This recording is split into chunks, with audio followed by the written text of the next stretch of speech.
Good morning, school. Bit quiet this morning, but that was a good morning, Mr. Dye. Good morning, everybody. Welcome to Friday's assembly.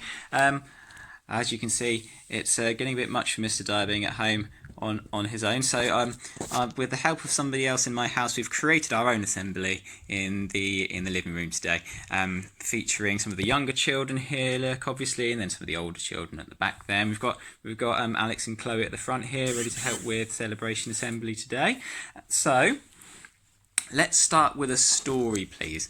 You may not have known, but yesterday, Thursday was Ascension Day, and Ascension Day is an important day in the Christian calendar.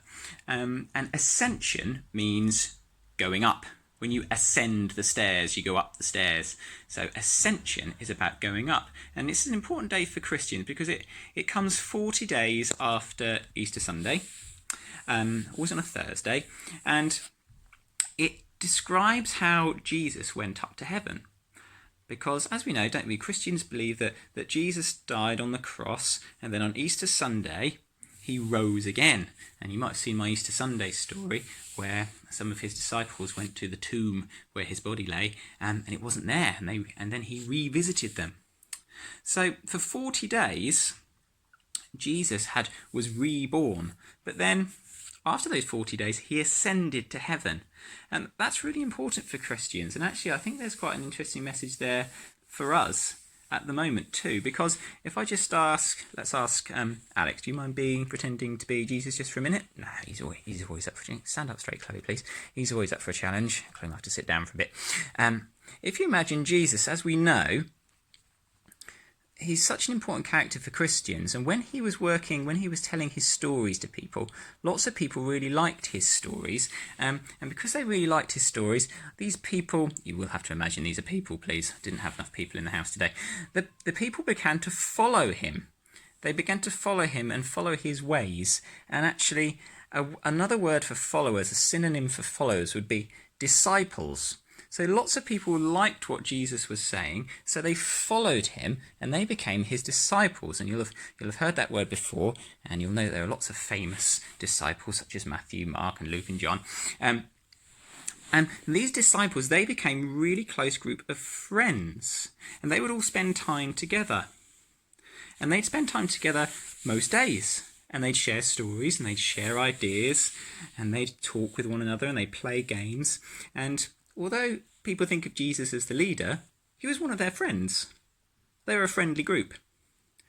And then, on the day of Ascension, after 40 jubilant days of his rebirth, Jesus ascended to heaven.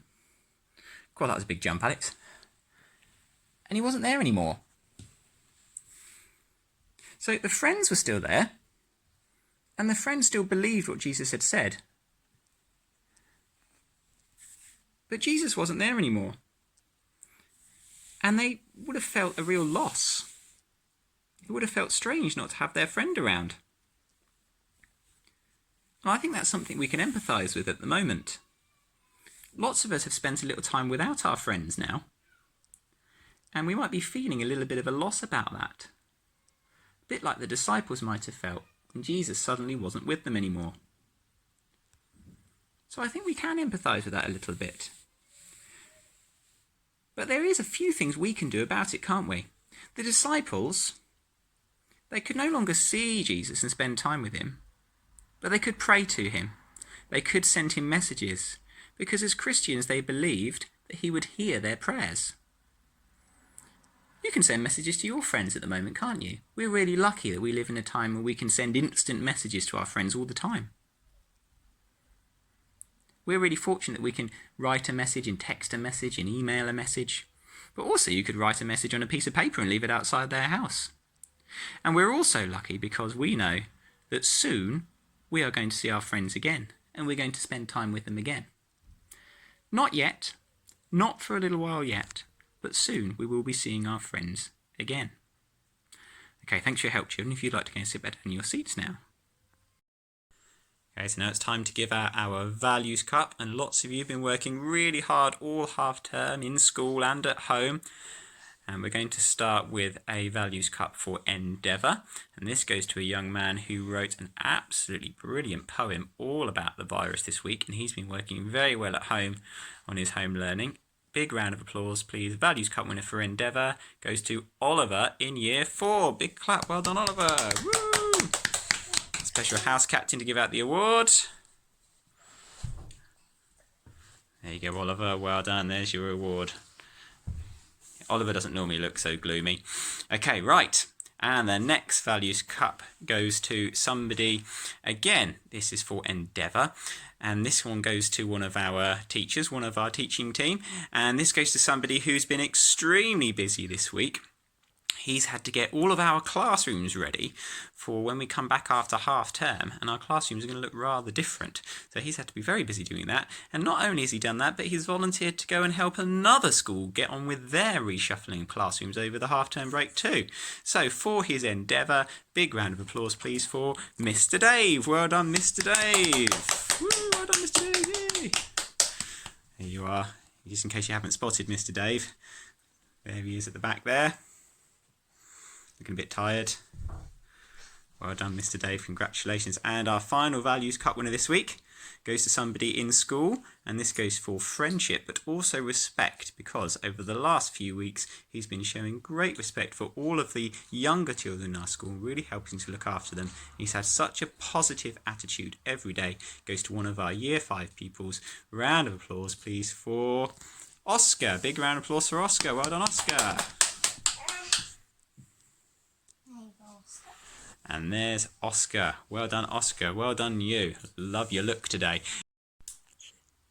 Okay, final thing in assembly today. We've got just enough time left to tell you about our half-term challenge. So thank you everyone for listening so nicely this afternoon. Oh, in fact, let's give out some stickers for listening nicely. I think Lily deserves a sticker for listening nicely. Thank you, Lily. Sitting still all the way through. And oh, Charlie. Charlie's been sitting nicely all the way through. Thanks, Charlie. Lovely listening. Good role model. Big sticker for Charlie. Yeah, just sit on it. Thank you. Okay, yes, this week's half-term challenge for you all. I'd like you please to try and invent for me a brand new playground game for the children to play. It needs to be have some special rules. It's got to be really good fun. We've got to be able to play it on our playground, and it needs to be able to be played under the current restrictions. So children aren't allowed to get very close to each other.